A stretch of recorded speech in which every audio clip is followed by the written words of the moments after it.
Hey everyone, this is the Real Estate Investing War Room, where we talk about real life stories about what's happening in the world of real estate, and we keep it real as we can. Uh, Hang on, my audio is a little messed up.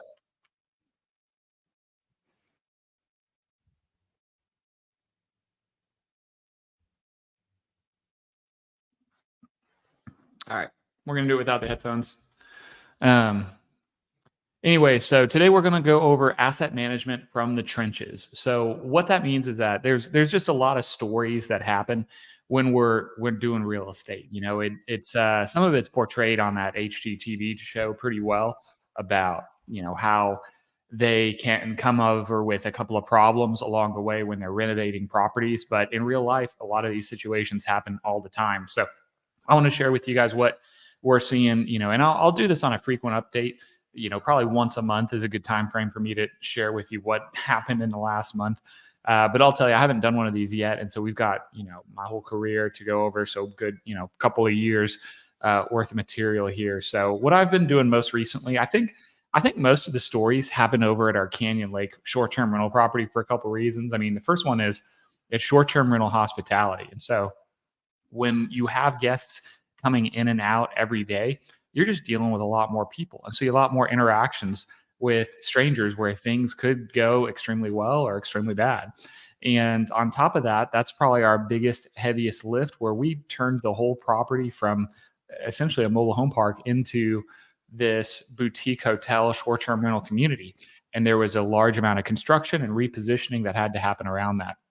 So I'll share some of the stories from that property and just the other ones that we've been working on as well. So in November, we were having, well, I guess over October and November, we had an on site person start working at our property so that we could give a better experience to the guests as they were checking in. We at that point we had renovated about 7 of the 13 cabins fully, and we were having more and more guests coming and checking in that had little needs for, hey, the Wi-Fi is not working, or my AC is not getting as cold as it's supposed to, or whatever little things that it would help to have somebody on site to be able to go over there and fix whatever the problem is right away.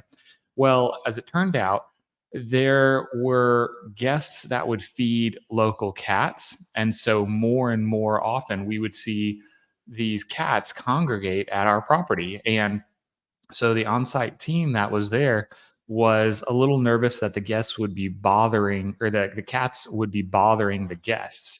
And so they took it upon themselves to go down to the Dollar General over there and buy a little bit of cat food and set out some bowls for the cats in just kind of a common area that was a little out of the way, so that the guests wouldn't be disturbed by cats, basically looking for food. They would even go scratch on the door and walk into the cabins that these guys are staying in, and kind of be harassing the guests. So most of the guests were saying, "Hey, this is not a big deal," but obviously it's a nuisance, and we wanted to make the best experience that we could. So we were trying to figure out, well, what's the best thing to do? So we called animal control and asked them, "Hey, we've got," it ended up being 9 different cats that were on the property that, and in the afternoons around 5 or 6 o'clock, they knew to congregate in that same common area. So they were all, out there, and if they weren't fed, they had a lot of energy to go off and find food. So we called the animal control and we said,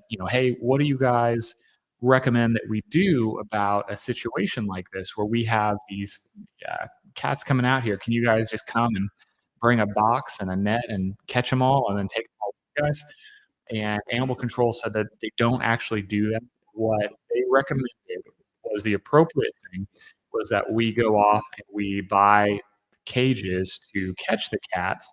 We leave them, at the front of our property, and we give the animal control a call, and they will actually come over to us, pick the cats up, take them to, the Humane Society, I suppose, or somewhere, and then spay and neuter the cats so they won't get pregnant, and then they will come back to our address, to our property, and drop them back off. And granted, spaying and neutering wild feral cats is a good idea, and we do want them to not get pregnant, so they're not spreading this around even more.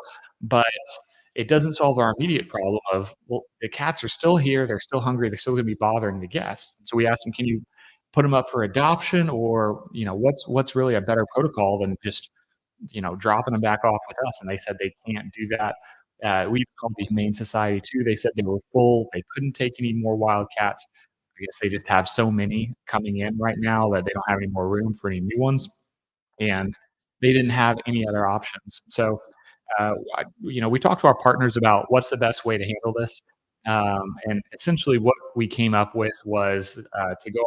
We got some traps, and these were pretty friendly cats.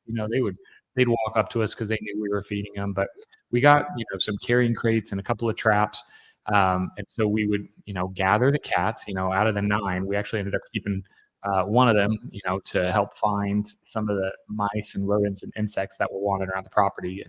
But the other eight, we actually put them in these carrying cases, and then I would drive them down the road about 30, 40 minutes to another city, and we would put them in a neighborhood where there would be a potential for food or potential for a good, better life, but then just away from our guests.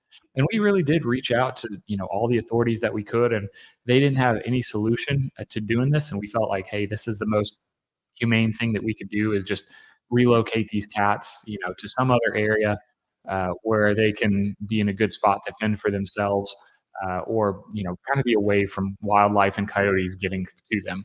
So that was something that took us, I would say, a couple of weeks between going out there and herding them all, and we had to get some gloves, roll up our sleeves, drive them down, and the cats weren't too happy once we actually found them and grabbed them, but that's just part of the process.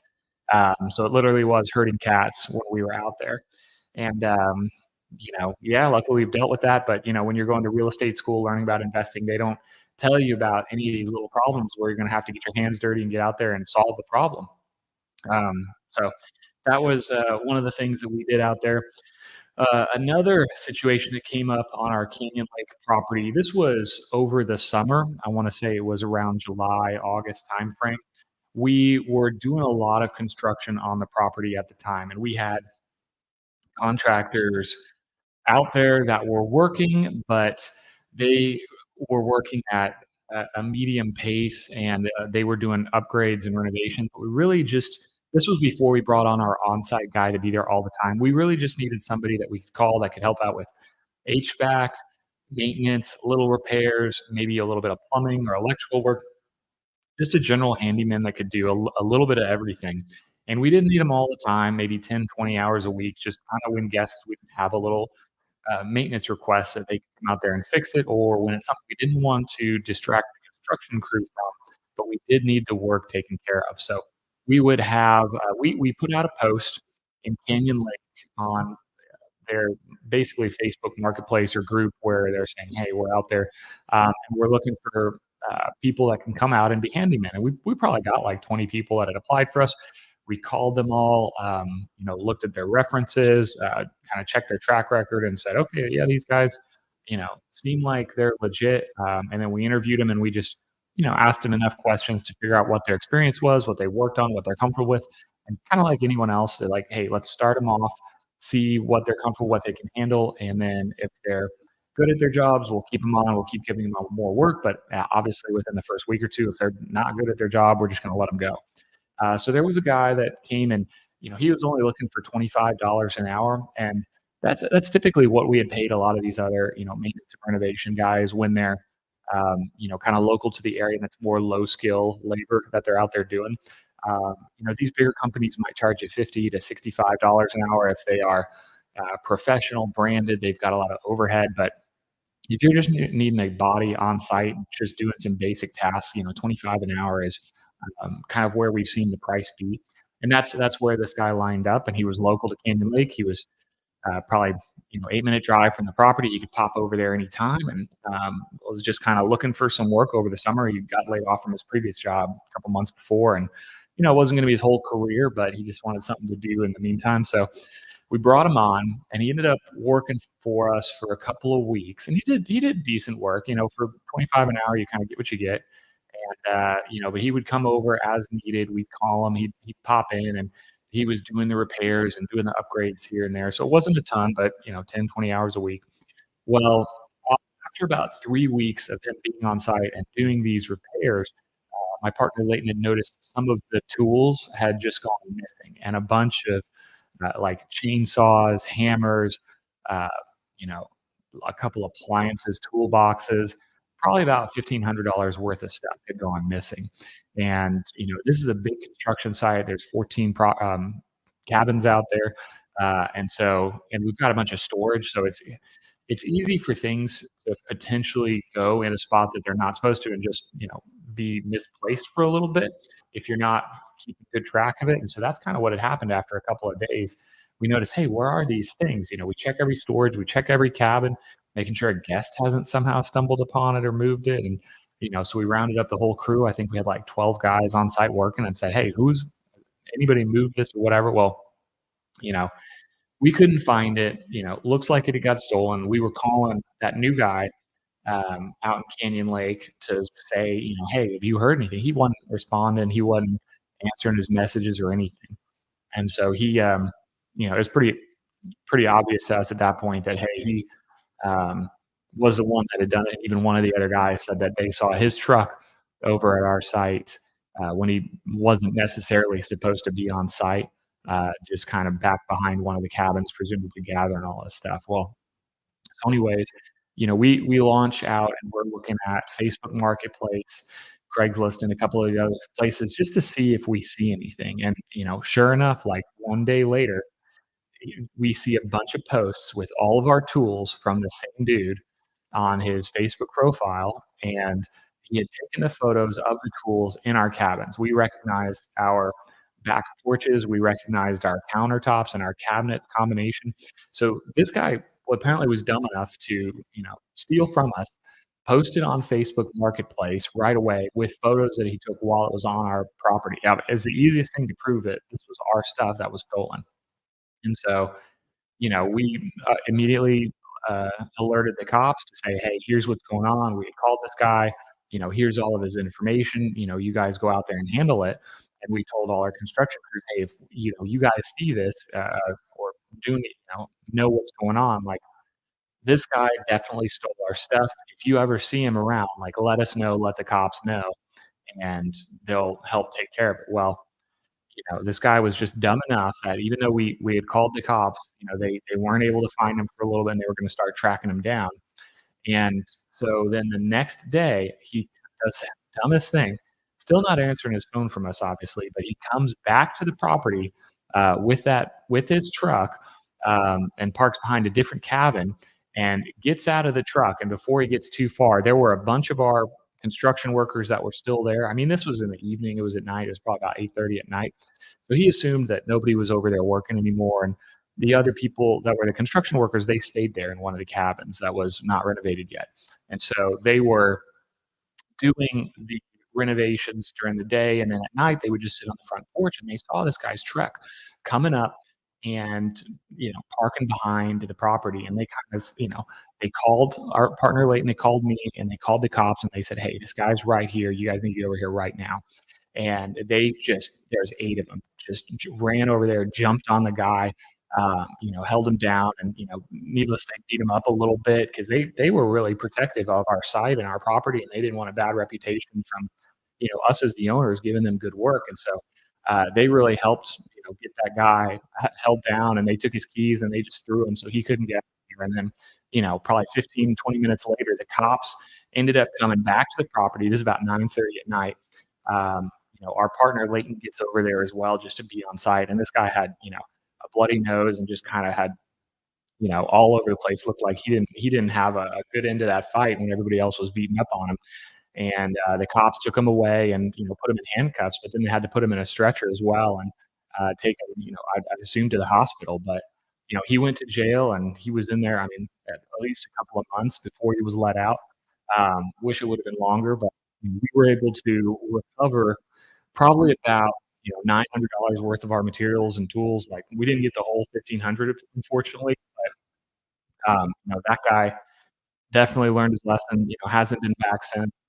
Hopefully, uh, really understands that there are a lot of consequences to what's going on here. But these are little things you don't really expect going in to do a project like this. I mean, obviously, you want security, you don't want things stolen from you, and you got to be as careful as you can. But these things do happen.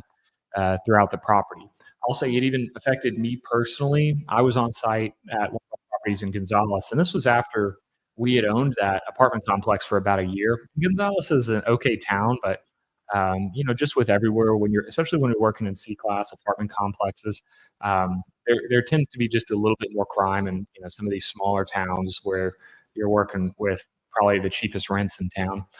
And so I had parked my truck out there, and I'd been walking around the property for a few hours, just to we walk around to look at some of the units, talk to the staff that's over there, make any recommendations that were out there. Well, the bed in my truck I had left unlocked, and I keep my toolbox in there just all the time. You never know when you're going to need it when you're on site for these things. So I didn't carry it with me, but it was in the bed of my truck, and just while I was out there, 4 o'clock during the day, somebody had gone in, like, checked that my trunk bed was unlocked, opened it, got my toolbox out of there. There were other tools in there too, but they only grabbed the toolbox, and then, took off, closed it back up. I didn't notice till I was home that night, and I was getting some other stuff out of the bed, and I said, "Where is my toolbox?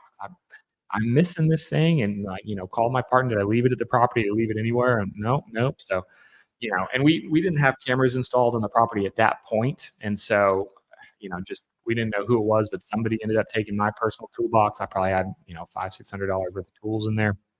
So, had to go over to Home Depot, later that month and just replace all my own personal tools from when I'm in there next time. So I've had that personally affect me, and now the truck that I've got automatically locks every time, and I just you keep a little bit more of my wits about me when I go to some of these properties. So let's see what else we've had. Okay, so our Canyon Lake property, when we first bought that one, we were out there, and it's on ours is on 5 acres, and there's a couple of properties nearby us. We're on this road, FM 306. It kind of curves in a circle all the way around Canyon Lake. And then there's these little offshoots that come from it with little roads that have other restaurants or marinas or docks or things like that. But the main one is the Circle 306 that goes all the way around. So our property is on one of these little offshoot roads. Well, the offshoot road just, we'll say northwest of us, goes a little bit further, and it's these guys that they probably own about 200 acres of property in Canyon Lake. So there's nothing out there. They've got their one house. It's a big 5-bedroom house out there, and I think they've got another barn. But it's dark, and our property is called Starlight Horizon because it's situated in Canyon Lake. And when it gets dark out there, you can see the starlight, you can see the constellations very visibly.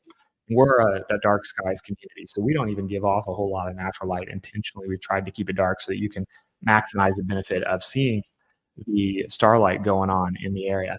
And so when we had gone in there and we took it over, originally it was long-term rental units for people living in each of these 14 cabins, and they were paying rent to us, and we were doing construction on the property, and we had let them know that, hey, we're the new owners, we're doing some renovations, and here's what we're doing, so we're not going to be renewing your lease. Well, the neighbors had found out about it. These guys had owned 200 acres out there in Canyon Lake, and you can look up on public record who the owner of the property is, and it comes up with RLLC. And if you do enough digging, you can find me. And so these guys had been in real estate long enough to find my contact information and reached out and said, "Hey, are you the new owner of this property over here?" And we said, "Well, yeah, well, we are. What's going on?" And they said, they also live here in Austin, but that's their getaway ranch out there in Canyon Lake, and they wanted to know if we'd be interested in doing a meeting. And I'm a very neighborly guy. I want to get to know everybody that I'm working with, that we're living in an area with, and let's get to know everybody, because you never know when there's going to be ways that you can help each other out, or the information that you can gain from being friendly to your neighbors, or you just never know when you might be able to need a favor from somebody, and they're the perfect person to help you out with that.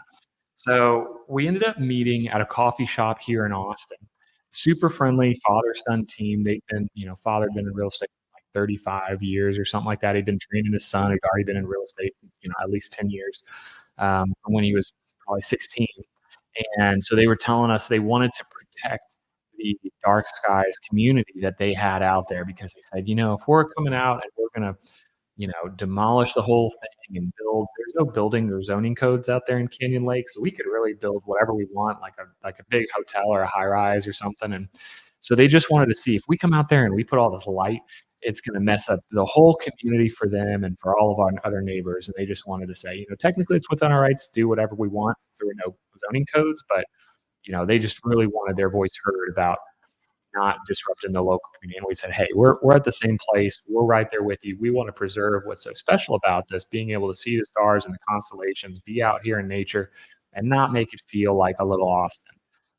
And so we assured them that, hey, we're not doing that. And since that, we've been on good terms with the neighbors where they help us out and tell us, hey, here's the, what is it, PECU and a couple other governing bodies that can help get you either some grants or things that can help move the property along a little bit. Or if you have any trouble with the county, here are some people that you can talk to. So they've been very helpful just in doing that. But you just, you want to make sure you start things off on the right foot. Okay. So let me see. All right. We had a property that we had recently purchased, and this was probably a month into us taking over. This was a multifamily apartment complex kind of close to Austin here. And we had bought it, and we had kind of same deal. We had construction crews over there working, and they were installing, pergolas, fixing up the pool, building some gates. And, middle of the day, about, 12 o'clock, I was actually at the property that day at 10:30 in the morning. And we just walked around the property. And then I had left about 11. And at 12 noon, right around then, apparently a car was driving down the road, somehow lost control and ended up hitting into one of our buildings on the side. And they completely trashed the HVAC unit that was there and came into it. It was like a brick wall with some siding. So they just damaged the brick, damaged the siding. Luckily, it didn't go all the way into the property enough to damage the inside of the unit. Everything was more or less contained on the exterior, like just damaging how it looked on the outside visually, without any structural damage to the inside. But it's not cheap to fix some of those things, and so the local manager that was on site called the cops right away. The cops showed up and did a police report about the property, but it turns out before the cops were able to get there, they actually had like whoever drove into the property ended up fleeing the scene. So they didn't have any details on who it was, what their car was, anything other than the on-site person that was there that saw it happen, but didn't record their license plate or any details. So unfortunately, that person just got away.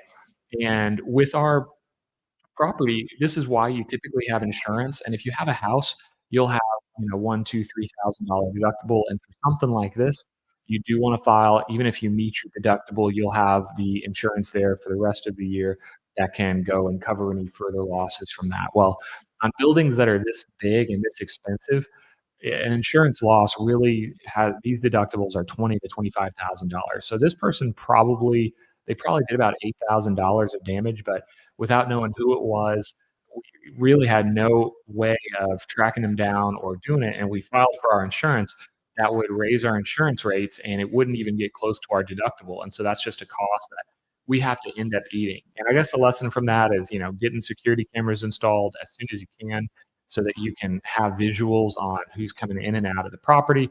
And then just instructing the on-site people that if you see anything like that, getting photographs of license plate information, photos of the people, because people do tend to just leave the scene of the crime, when they damage $70,000 of exterior damage on our property over there.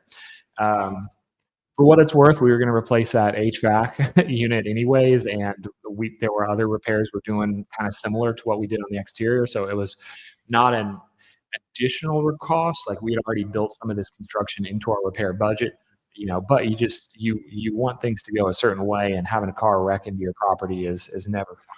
So. Okay, another story that happened. This was at our Story Lane property up in Dallas. It's a 12-unit property up there that we've got. And the way that the parking lot is laid out over there was really weird. You have this one long line, a bunch of horizontal parking spots along. If you're driving in, you basically enter the gate, and then on the right side you've got maybe 8 of these parking spots that are just one car horizontal, but they're pretty tight, so it's kind of hard to come in and turn right. And then they've got a couple of these double parking spots. So if you come in, you can immediately turn left. There's about 8 of these double parking spots. and then they had a fence, and then they had the trash, and then they had a curb coming this way so you could come in and around and kind of pull this weird maneuver where you had to do a long turn, or you could come and do a long turn. So it really it's like they put the trash in the middle of the property and they built curbs around it, and they would make you have to turn one way or another to get to your parking spot. And so it decreased the size of the parking lot quite a bit so that I think we had, I wanna say 18 parking spots in the property when it was fully filled up, and it also had the trash can in there, but it had these curbs and, this, like, ugly looking fence in there. So we went in and we said, "You know, we're replacing the fence anyways. Let's go in and remove these curbs, in their weird spots and go in there and just kind of flatten it all out so it just looks like a normal flat parking lot. We're gonna put some nice natural designs, on the edges of the property so that the landscaping looks good. But then let's redraw the parking lot lines so that it has a good flow to it where it's coming. It just opens it up a little bit more, and it's going to create 22 spaces, and there's not going to be curbs in the middle of it.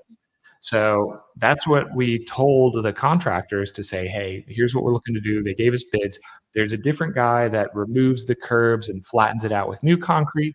And then we had another guy come in and redraw all the lines. Well, when they redraw the lines, they say, hey, we have to do this up to code. You have to include two of these handicap parking spaces to have. Um, I'm sorry, my monitors are just kind of going on the fritz for a second here. Okay. So they said you have to include two of these handicap spaces, and you have to include fire lanes, and then you had to include some other just diagonal, white line. So here's the things you have to have. Here's what we recommend. Where do you want? So we go through that conversation. We and I've just learned that you got to get all this stuff in writing, and you got to have maps drawn out. And like it's so easy for contractors to have a conversation and then either they have an opinion about how they think it should be done, or let's say they know the right way that it should be done and you even had the conversation, but they're gonna do the easy, cheap way for them. And if you can't prove whatever it is that you had requested up front, it's gonna be hard to go to any court of law or anybody to prove that, "Hey, this is how we wanted it." And so when the contractor went in there and drew the lines, he had the fire zone, and he ended up taking up 4 extra parking spots. We were supposed to get 22 parking spots in this community. He ended up only getting 18. We, like, did all this renovation, and he made the fire lane, like, gigantic, like, unnecessarily gigantic. And so we went in and we said, "Hey, here was our drawing. Here are the measurements. You like doubled the size of this fire lane unnecessarily. We want these 4 parking spots added back in." And then, we had shown them, like, we have the map that we drew out from the survey. We have the measurements. You had all of this and you just didn't do it. So luckily, because we had that data, we were able to send that over to them. They looked at it. They agreed. They apologized. Tried to make an excuse for why they did it that way, and we're like, "Hey, well, it there's no excuse. This is how it's supposed to be." So they did go in and fix it, on their own dime, which was the right thing to do, and then the parking lot did get fixed, but it's just one of those lessons I learned over and over is you've gotta write this stuff down, and you've got to make it as detailed and explicit as you can, at least when you're working with new people. If you have someone that you trust and you guys have done this before a couple of times, you can kind of develop a system and go a little bit quicker because speed isn't important in some of these. But if you're working with somebody new, you're developing those lines of communications, everything's got to be in writing. Which brings me to my next point on that Dallas property. I really like the way that a good sign looks on a property. And so we had bought it and it was called Lost on Story Lane, which it's not a bad name, but it just sounds so bland. So I renamed it Legends on Story Lane, as the name brand of the community, and so we have that name on our website, we have it on our sign out front, and then we put a big monument sign on the side of the building. So I call these sign companies and I say, "I've gone into Photoshop and I've designed here's the logo, here's the name, here's what I want it to look like, here's the font, here's the size, everything about it that you can think of." And I've even taken a photo of the front of the building and overlaid my image of what I want the logo to look like right there with the size dimensions. Then they send back to me their mock-up version, which is kind of a similar thing, but they just do it with their software and their materials, and they've got the dimensions and the sign and how many inches and everything. So it's all like these sign companies are good about putting things in writing as well, or at least they should be. The good ones are. So this person had sent it back. They had the same drawing and all those dimensions, and so we looked them over. It looks good, and they want a deposit. They wanted, like 40% of the total upfront, so that they could fabricate and create the sign, and then once it's ready, they would call us, schedule a date to have it installed. We'll go out there, install it, kind of approve everything. Well, anyways, so about 2 months goes by, they're working on it. I was checking in on them every couple of weeks, make sure we're still on progress. So we get to what time was this? This was probably about May, I would say April, May of this year. So I'm calling and checking, and they said, "Yeah, we should be able to get it done in about 2 weeks." And so, you know, 2 weeks goes by, and I said, "Hey, hadn't heard from you guys. Is the sign finished? Are we ready to install it?" Oh, no, actually, I didn't even reach out to them. I think they had just sent me an email with, like, a final invoice. That was what it was. And I remember emailing them back saying, "Hey, I got your final invoice for, like, the total sign in total was, like, $7,500." So it was the remaining, $3,000-$4,000 balance that I owed them. And then so I said, "Well, before I pay this, I wanna get an approval, like, let me see what the sign looks like. I wanna go out and check it." And they said, "Oh, yeah, like, it's up there, it's ready." And I was like, "What do you mean it's up there?" And they said, like, "We were out at your property yesterday, and we installed it." And mind you, we had just built a fence around this property, so and you have to have a gate code to get in, and they didn't have I don't know, somehow the gate must have been they got themselves open, but this sign is placed between the 2nd and 3rd story of this building, so it's up there. So they had to have some heavy machinery to lift this sign, and this is a probably 250-pound sign that they put up there on the side of the building. I mean, let me see if I'll see if I can find a photo, afterwards on the recording that I'll put up there for you, but it was no easy feat for them to get this sign up there, and somehow they did it, without the gate code and just installed it all one day and then sent me the bill. They didn't ask when they could install it. They didn't, get my approval for how it looked when it was done. They just said, "Okay, here you go." And I said, "Okay, well, that's interesting." And then so I called our on-site guy and I said, "Hey, can you go take some photos of this? Like, is it really there?" And so he sent me the photos and he's like, "Yeah, here it is." And I looked at it, I stared, and I was like, "You know, it's cool. Like, it looks like the mock-up that we had," but I was like, "It looks, like, not right. It looks so small." And granted, I'm not there, right? And things look different in person than they do in a photo, but I couldn't wrap my head. I was like, "Something about it just doesn't seem right," like and it was up between the 2nd and 3rd stories. So it was really hard, like, to get up there and measure it. And, we this would have been, like, what, a couple months at this point. So I had to go dig back and say, "Okay, where was this drawing? What were the measurements?" And I even had that Photoshop file that I had overlaid the building with the sign on it, and I remember I could count. It was a high enough resolution that I could count. There are 2 bricks to the left of the sign before you get to the edge of the building, and on the right side, there are about 2 bricks before you got to the edge of the building, and then I looked at the photo of the actual sign that they installed. There's about 4.5 bricks on each side, and I said, "Okay, this is definitely different. Y'all gotta go out there and measure our on-site guy." I was like, "You have to get up there and measure the actual width." So they get out there and they measure the actual width, and I call the sign company and I say, "Hey, what are the dimensions of this sign?"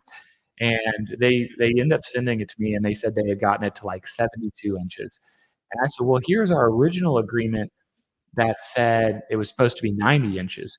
And they said, "Well, these are kinda like rough estimates." And I'm like, "It looks way different. It's like, you know, 20% smaller because, why like, that's why we have these dimensions. It has to be exact like this." And they ended up, uh, saying that, "Hey, I have like, they can redo it, but I have to pay a redesign fee of, like, an additional $2,000 upfront as a deposit. Then they're gonna come and get the sign, and then they're gonna do all this." And I said, "This again, this isn't our error. We had the dimensions correctly done. You guys didn't get our approval before you went on site and installed this thing. Like, this is not how it should have been handled. You guys should have gotten approval. We should have okayed the final, rendering bef not the rendering, the final fabrication before it was installed and then, scheduled the installation with us." So I called our on-site guy and I called our manager and I said, "You know what's gonna happen? These guys are gonna come, they're gonna wanna take their sign and then keep our deposit ransom and say that, 'Hey, we have to pay them more money for them to do the correct sign.'" So I said, "Make sure we change the gate code so they can't just come in and, like, kinda keep an eye the next 2 weeks. And if you see these guys with this truck try to take our sign, like, call the cops." 'Cause I had emailed them and I said, "You guys are not allowed, to come and get the sign until we figure this out." um, because you shouldn't have installed it in the first place. Well, anyways, they did, like 3 days later, come try to take the sign away. Luckily, our on-site guy was there, and he called the cops and said, "Hey, you guys can't be here doing this. This is our private property here. Like, we gotta work this out, professionally before, um, before we'll let you guys take the sign back." And so, I mean, since then, that was the last that we heard of them, unfortunately.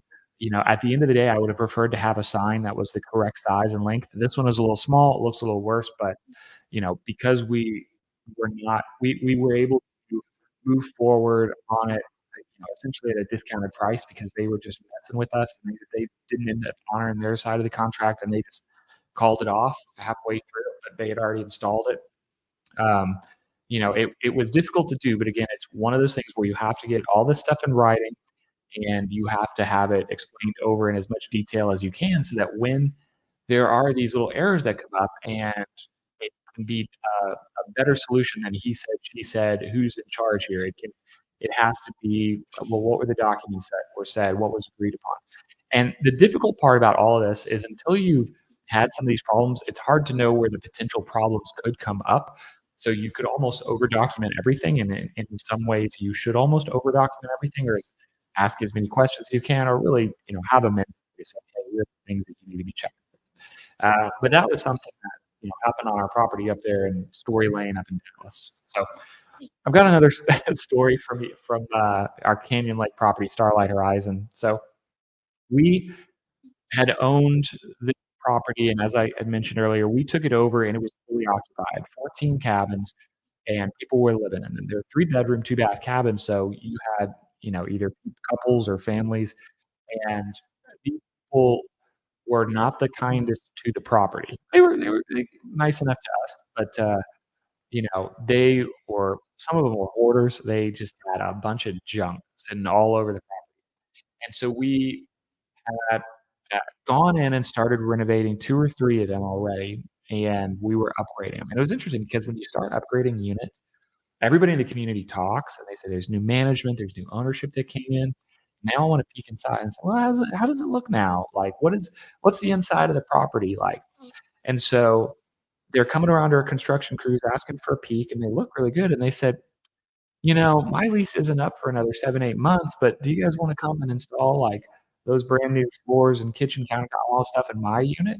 And, we have to delicately say, we are upgrading units, but normally, if it's a multifamily, we would say, "Hey, do you wanna move into this? The new rent is, higher, 300, $400 to get this premium unit, or you can renew where you currently are at your discounted rate."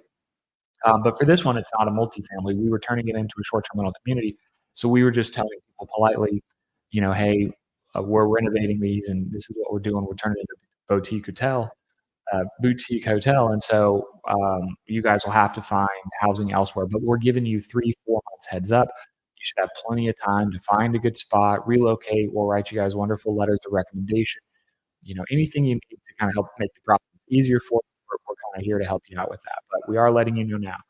Well, there was this one couple on there that was not very happy with us, and so they stopped paying their rent. Granted, I don't they might have had trouble paying the rent in general, like, financially. It wasn't like they us coming in and renovating the property and not renewing their lease didn't make them happy, but, I think they had difficulty paying their rent on time before anyways, even before that.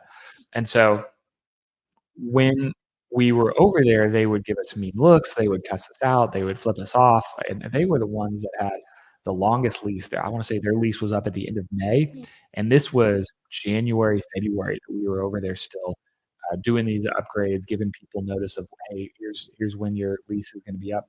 And so, well, what would happen is we're on a septic system out there, and so when, we have to have about once a quarter, someone inspect the septic system and um, go through and maybe pump it or do any repairs that are needed or just kind of check that it's working. Well, probably about, but it shouldn't need a whole lot, just because it's on a septic, like, you install it once and it's about 10 years old, but these things do last for a while and they're easy to handle if you have them set up right the first time. And this one was set up well.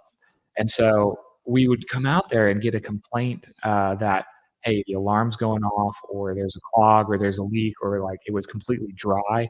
These things are supposed to be like reciprocating or like keeping themselves um, what's the word? Like they're supposed to have activity going through them and pumping the sewage out, and they're supposed to have a grinder and a pump. Well, if the grinder and the pump are turned off, it ends up backing up quite a bit, and then the alarms go off, and you got to go out there and check and see what's going on.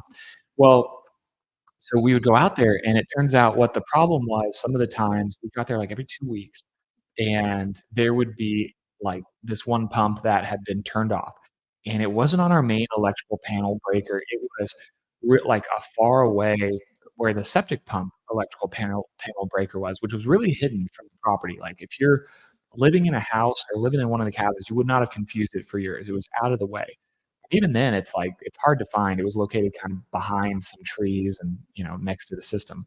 So somebody had to intentionally go over. We found out, go over there and like turn it off. And at first we were just thinking it was like short circuiting somewhere, but after it happened like 4 times, this same similar problem, but then also slightly different problems, um, we were like, "Man, somebody's, like, tripping this." And so we again, we got some cameras on the property to see who's causing it, and, it turns out that one lady that really didn't like us, that wasn't even paying her rent, her husband actually worked for a septic repair company, and so they knew all the insights on how these systems work and how you could intentionally sabotage and mess them up. And so they were sabotaging us and tripping these septic breakers so that they would back up, cause problems. We'd have to call somebody. It'd cost us about $700-800 for them to come out and do the repair and do the fix. And then, and they would call the county on us and say, "Hey, there's septic backing up outside. It smells really bad." And then they would get the county involved and really upset with us. And so the county was saying, "We're having these problems. What's going on?" And we'd have to tell them like, "Hey, this property's 12 years old at this point. We bought the property. It didn't have these problems beforehand. We kept the same repair company on that was doing these repairs, and like all of a sudden these repairs are needed. So it's as much a surprise to us what's going on." But then, and they couldn't disclose, like, how'd you guys even know as the county? Were you guys driving by and smelled it? Like, no, you guys got a complaint from somebody, right? We bet it's this person, and we bet that they're the one that's causing it because they're just not happy that we're going in and we're doing these constructions and renovations. So again, no way to really protect from that or know going in. I mean, the best that you can do is just provide good customer service to that people. But and that lady did end up getting evicted eventually because she got 3 months behind on her rent.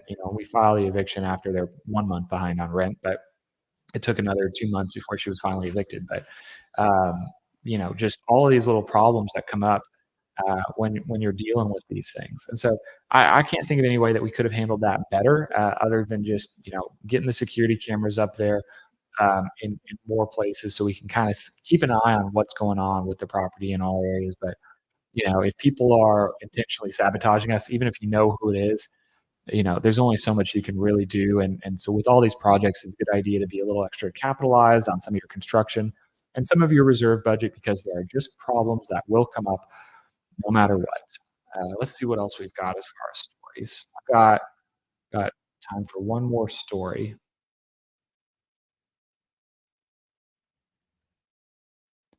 Let's see. Okay. We had this happen on a property of ours recently. So we took over uh, the ownership and management on this property that we bought. This was a multifamily apartment complex. And so it came with an on-site leasing and maintenance staff.